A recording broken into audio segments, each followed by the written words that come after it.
So here's a little proof for the existence of God. I always thought it was interesting. I was initially a philosophy major after being undecided until my favorite philosophy professor told me I was crazy for being a philosophy major, which I think he was absolutely probably correct, at least for me. So anyway, here's a little proof, and I thought it was interesting. The guy was a philosopher, a mathematician, an astronomer, but this is how it goes. So this guy Guido, he thought that he had a little, I don't know that necessarily he even proved it or came up with it, but he thought that this justified the existence of God. So as he said, something had been created from nothing, but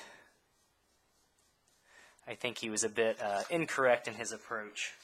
So this is how it goes. Nothing too crazy. So we start off with, all right, well, 0 equals 0 plus 0 plus 0 plus whatever. Well, we can rewrite the zeros as 1 minus 1, 1 minus 1, 1 minus 1. Well, then let's get rid of the parentheses. Well, let's regroup the parentheses. Let's just kind of shift them over a little bit. Well, now we have 1 plus negative 1 plus 1 plus negative 1 plus 1, etc. And now what we have is, well, 1 plus 0 plus 0 plus 0 plus 0. And hey, that's going to give us 1.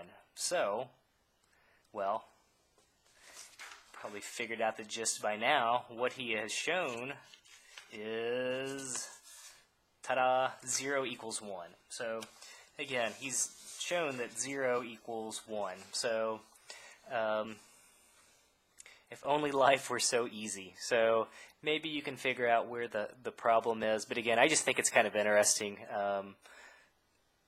A lot of the old mathematicians were definitely philosophers at the same time. And, I think now we kind of see math as this sort of a dry, boring thing we're taught to memorize. But I think there's something much more interesting you can do with it, but that's just my own opinion. So again, maybe not necessarily prove the existence of God, but it's not as dry and as boring and as mundane, I think, sometimes as we think it is. So anyways, I think it's an interesting little argument. Hopefully you find it interesting. I certainly do.